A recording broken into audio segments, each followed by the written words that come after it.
Ballast billing സോഫ്റ്റ്വെയറിൽ നമുക്ക് എങ്ങനെയാണ് സ്പോർട്സ് ഷോപ്പിന് വേണ്ടിയിട്ടുള്ള സോഫ്റ്റ്വെയറിൽ എങ്ങനെയാണ് നമുക്ക് ബില്ല് പ്രിപ്പയർ ചെയ്യാം, അതുപോലെ ഒരു ഐറ്റം ക്രിയേറ്റ് ചെയ്തിട്ട് എങ്ങനെ ബില്ല് പ്രിപ്പയർ ചെയ്യാം നമുക്ക് നോക്കാം. അപ്പോൾ സ്പോർട്സ് ഷോപ്പിന് വേണ്ടിയിട്ടുള്ള ബാലസ്റ്റ് സോഫ്റ്റ്വെയറിൻ്റെ ലോഗിൻ വിൻഡോ ആണിത്. പിന്നെ നമുക്ക് ആദ്യമേ കാണുന്ന ലോഗിൻ വിൻഡോയ്ക്കകത്ത് ആദ്യമേ ഇവിടെ സ്റ്റാൻഡേർഡ് നമ്മൾ സെലക്ട് ചെയ്യുന്നു. സ്റ്റാർട്ടർ, സ്റ്റാൻഡേർഡ്, പ്രൊഫഷണൽ, എൻ്റർപ്രൈസ്, ഈ 4 വേർഷനുണ്ട്. ഇതിനകത്ത് ബാക്കിയെല്ലാം ക്ലൗഡൊക്കെയാണ്. അതിനകത്ത് സ്റ്റാൻഡേർഡ് വേർഷനാണ് ഇപ്പോൾ സെലക്ട് ചെയ്യുന്നത്.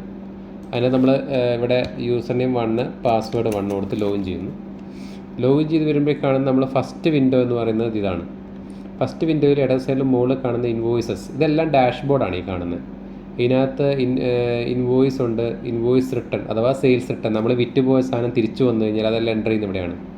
അപ്പോൾ നമ്മൾ ഇൻവോയ്സ് സെലക്ട് ചെയ്തിട്ട് ഇവിടെ ഫ്രം ഡേറ്റും ടു ഡേറ്റും കൊടുത്തു കഴിഞ്ഞാൽ കഴിഞ്ഞ മാസങ്ങളിലെ ബില്ലൊക്കെ നമുക്ക് വ്യൂ ചെയ്യാം. ഉദാഹരണം പറഞ്ഞാൽ നമ്മൾ മെയ് 1 തൊട്ടുള്ള ബില്ല് നമ്മളോട് സെർച്ച് കൊടുത്തു കഴിഞ്ഞാൽ എല്ലാ ബില്ലുകളും നമുക്കിവിടെ കാണാം. അതിൻ്റെ ക്യാഷ് പേയ്മെൻറ്റ്, UPI പേയ്മെൻറ്റ് വല്ലതും വന്നിട്ടുണ്ടോ, പെയ്ഡ് ആണോ, ക്രെഡിറ്റ് ആണോ എന്നൊക്കെ നമുക്കിവിടെ അറിയാം. അതുപോലെ തന്നെ നമുക്കൊരു ബില്ല് കഴിഞ്ഞ ബില്ലൊന്ന് ഓപ്പൺ ചെയ്യണം, ജസ്റ്റ് അവിടെ ക്ലിക്ക് ചെയ്താൽ മതി. അപ്പോൾ തന്നെ നമുക്ക് ആ ബില്ലിങ് ഇതുപോലെ നമുക്ക് ഓപ്പണായി കിട്ടും. നമുക്കതിനകത്ത് എന്തൊക്കെ ഡീറ്റെയിൽസാണ് ഉള്ളതെന്നൊക്കെ നമുക്ക് അറിയാൻ പറ്റും. അതിനകത്ത് എന്തൊക്കെ ഡീറ്റെയിൽസാണ് ഉള്ളത് അങ്ങനെയുള്ള നമുക്കറിയാൻ പറ്റും. പിന്നെ ഇൻവോയ്സ് റിട്ടേൺ, നമ്മൾ വിറ്റുപോയ സാധനം തിരിച്ചു വന്നു കഴിഞ്ഞാൽ അത് എൻ്റർ ചെയ്യുന്നതാണിത്. എസ്റ്റിമേറ്റ് എന്ന് പറയുമ്പോഴേക്കും നമ്മൾ വിറ്റുപോയ സാധനങ്ങളൊക്കെ നമുക്കിപ്പോൾ ഒരു കസ്റ്റമർക്ക് നമുക്കൊരു കുറച്ച് സാധനങ്ങളുടെ ഒരു കൊട്ടേഷൻ കൊടുക്കണം, അതാണ് എസ്റ്റിമേറ്റ്. പർച്ചേസ് എൻട്രി, ഇതിൻ്റെ എല്ലാത്തിൻ്റെ ഡാഷ്ബോർഡാണ് കേട്ടോ താഴെ കാണുന്നത്. പർച്ചേസ് എൻട്രി എന്ന് പറയുമ്പോഴേക്കും നമ്മുടെ എല്ലാ സാധനങ്ങളും പർച്ചേസിലുള്ള എൻട്രി ചെയ്യുന്ന ഇവിടെയാണ്. പർച്ചേസ് റിട്ടേൺ, നമ്മളൊരു ഡാമേജ് ഐറ്റം വന്നു, സപ്ലയറിന് തിരിച്ചു കൊടുക്കണം, അപ്പോൾ നമ്മൾ പർച്ചേസ് റിട്ടേൺ ആണ് എൻ്റർ ചെയ്യുന്നത്. പർച്ചേസ് ഓർഡർ, നമുക്ക് കുറേ സാധനങ്ങളുടെ ഒരു ലിസ്റ്റ് ഉണ്ടാക്കിയിട്ട് നമ്മൾ സപ്ലയറിന് പർച്ചേസ് ഓർഡറായിട്ട് കൊടുക്കണം, അതാണ് നമ്മളിവിടെ. റെസിപ്റ്റ് ആൻഡ് പേയ്മെൻറ്റ്സ്, നമ്മുടെ ഷോപ്പിലെ വരവ് ചെലവ് കണക്കുകളെല്ലാം എൻ്റർ ചെയ്യുന്നത് റെസിപ്റ്റ് ആൻഡ് പേയ്മെൻറ്റ്സിൻ്റെ അണ്ടറിലാണ്. ഓക്കെ. പിന്നെ വരുന്നത് കസ്റ്റമർ/വെൻഡേഴ്സ്, നമ്മൾ റെഗുലറായിട്ട് വരുന്ന കസ്റ്റമേഴ്സ് ഉണ്ടാവും, അതേപോലെ തന്നെ നമുക്ക് റെഗുലർ അല്ലാത്ത കസ്റ്റമേഴ്സ് ഉണ്ടാവും. അപ്പോൾ നമ്മൾ ഇവരെയൊക്കെ നമ്മൾ മാനേജ് ചെയ്യുന്ന ആഡ് ചെയ്യുന്നൊക്കെ ഇവിടെയാണ്. സപ്ലയറേയും ഇവിടെ തന്നെയാണ്. പിന്നെ വരുന്നത് പ്രൊഡക്റ്റ് ബാർ സർവീസ്, ഇവിടെയാണ് നമ്മുടെ ഐറ്റംസ് ഫുള്ള് വരുന്നത്. ഇപ്പോൾ ഞാനിപ്പോൾ ഇവിടെ വ്യൂ ഓൾ പ്രൊഡക്റ്റ് ക്ലിക്ക് ചെയ്ത് കഴിഞ്ഞാൽ നമ്മുടെ എല്ലാ പ്രൊഡക്റ്റിൻ്റെയും ലിസ്റ്റ് നമുക്ക് ഇതുപോലെ നമുക്കിവിടെ കാണാം, കണ്ടോ.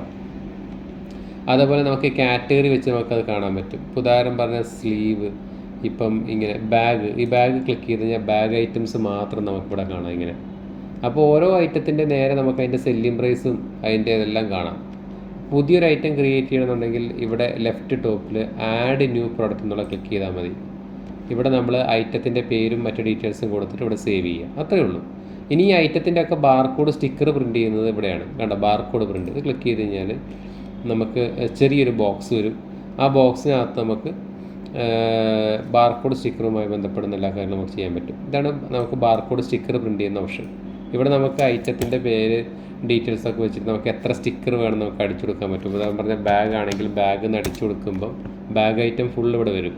ഏത് ഐറ്റം, ഇപ്പോൾ ഉദാഹരണം ആഡിഡാസിൻ്റെ ബാഗാണ്, ഈ ബാഗ് സെലക്ട് ചെയ്തിട്ട് നമ്മൾ സ്റ്റിക്കർ ക്വാണ്ടിറ്റി അടിച്ചു കൊടുത്ത് പ്രിൻ്റ് കൊടുത്ത് അപ്പോൾ തന്നെ ഇതിൻ്റെ പ്രൈസും ഡീറ്റെയിൽസൊക്കെ വെച്ച് ബാർകോഡ് സ്റ്റിക്കർ പ്രിൻ്റ് ആവും. ഇതാണ് ബാർകോഡ്. പിന്നെ റിപ്പോർട്ട്, നമ്മളിത് ക്ലിക്ക് ചെയ്യുമ്പോൾ തന്നെ ഇന്നത്തെ സെയിലും കഴിഞ്ഞ മാസത്തെയൊക്കെ സെയിലുകളൊക്കെ നമുക്കിവിടെ അറിയാൻ പറ്റും. അതിനകത്ത് GST റിപ്പോർട്ടുകളും ഡീറ്റെയിൽ ആയിട്ടുള്ള നമുക്ക് റിപ്പോർട്ടുകളുണ്ട് ഇവിടെ.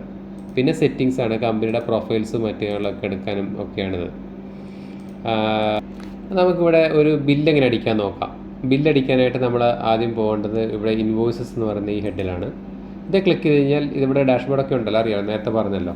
ഇവിടെ ക്രിയേറ്റ് ന്യൂ ഇൻവോയ്സ് ക്ലിക്ക് ചെയ്ത് കഴിഞ്ഞാൽ പുതിയ ബില്ലടിക്കാനുള്ള വിൻഡോ വരും. ബില്ലടിക്കാനുള്ള വിൻഡോ വന്നു കഴിഞ്ഞാൽ ഇവിടെ ലെഫ്റ്റ് ടോപ്പിൽ പോയി കഴിഞ്ഞാൽ ഇവിടെ സെലക്ട് കസ്റ്റമർ ഉണ്ട്. നമുക്ക് ആർക്കാണ് ബില്ലടിക്കേണ്ടത് ആ കസ്റ്റമർ നമ്മൾ സെലക്ട് ചെയ്ത് കൊടുക്കാം. ഇല്ലെന്നുണ്ടെങ്കിൽ നമുക്ക് POS ബില്ലിംഗ് ആണെന്നുണ്ടെങ്കിൽ ഇവിടെ ഡീഫോൾട്ടാക്കി വെച്ച് രാവിലെ വൈകുന്നേരം വരെ ഈ വിൻഡോയിൽ തന്നെ നിന്ന് ബില്ലടിക്കാൻ പറ്റും. എന്നിട്ട് ഇവിടെ ഗ്രീൻ ബാറിൽ വെച്ച് എൻ്റർ അടിച്ച് എല്ലാ ഐറ്റം വരും. ഇപ്പോൾ ഞാനിപ്പോൾ ആഡിഡാസിൻ്റെ ബാഗാണ് ചെയ്യുന്നതെങ്കിൽ അത് നമ്മൾ സെലക്ട് ചെയ്യും. ഇവിടെ വന്നിട്ട് നമുക്ക് സെർച്ച് ചെയ്യാൻ പറ്റും, ഐറ്റത്തിൻ്റെ പേര് കൊടുത്ത് ബാർകോഡ് സ്കാൻ ചെയ്തിട്ടൊക്കെ ബില്ലടിക്കാം. ബാർകോഡ് സ്കാൻ ചെയ്ത് F3 അടിച്ചാൽ മതി. ഇവിടെ ബാർകോഡിൻ്റെ സിമ്പിൾ ഇവിടെ വരും. ഒരു ബാർകോഡ് സ്കാൻ ചെയ്ത് ബില്ലടിക്കാം. എന്നിട്ട് നമ്മൾ ആഡിഡാസ് സെലക്ട് ചെയ്തു, അതിനുശേഷം നമ്മൾ ലോഡ് ചെയ്യുന്നു. ലോഡ് ചെയ്യുമ്പോഴേക്കും അതിൻ്റെ പ്രൈസ് നമ്മളിവിടെ വന്നു, കണ്ടോ, താഴെ കാണിച്ചു അതിൻ്റെ പ്രൈസ്. ആഡിഡാസ് ബാഗ് സെലക്ട് ചെയ്തു. ഇനി നമ്മളിപ്പോൾ നൈക്കിൻ്റെ ഒരു ഷൂ, നൈക്കിന്ന് സെലക്ട് ചെയ്തു. നൈക്കിന്ന് അടിച്ചു കൊടുക്കുമ്പോൾ തന്നെ എല്ലാ ഐറ്റവും വരും നൈക്കിൻ്റെ. എന്നിട്ട് നമ്മൾ നൈക്കിൻ്റെ ഷൂ ആണെങ്കിൽ ഷൂ നമ്മൾ സെലക്ട് ചെയ്ത് ആഡ് ചെയ്യുന്നു. 3500 രൂപ അതും വന്നു. അപ്പോൾ ടോട്ടൽ 4000. ഇപ്പോൾ ഇതിൻ്റെയൊക്കെ പ്രൈസ് നമുക്കിവിടെ മാറ്റാം. ഇപ്പോൾ ഉദാഹരണം പറഞ്ഞാൽ ഇപ്പോൾ 500 ആണെങ്കിൽ 550 ആക്കണമെങ്കിൽ 550 ആക്കാം. ഇതിപ്പോൾ 4500 ആണെങ്കിൽ 4500 ആക്കാം. എങ്ങനെ വേണമെങ്കിൽ നമുക്ക് ആക്കാം. ഇപ്പോൾ ടോട്ടൽ 5050 നമ്മുടെ ബില്ല് എമൗണ്ട് വന്നിരിക്കുന്നത്. നമുക്ക് 50 രൂപ ഡിസ്കൗണ്ട് കൊടുക്കണം. അപ്പോൾ അതിന് വേണ്ടിയിട്ട് നമുക്കിവിടെ ഇൻവോയ്സ് ഡിസ്കൗണ്ട് വന്നാൽ മതി. ഇൻവോയ്സ് ഡിസ്കൗണ്ട് വന്നിട്ട് ഇവിടെ 50 റുപ്പീസ് ഡിസ്കൗണ്ട് കൊടുക്കാം. അപ്പോൾ റൗണ്ട് ഓഫ് ആയിട്ട് നമുക്ക് 5000 വന്നു.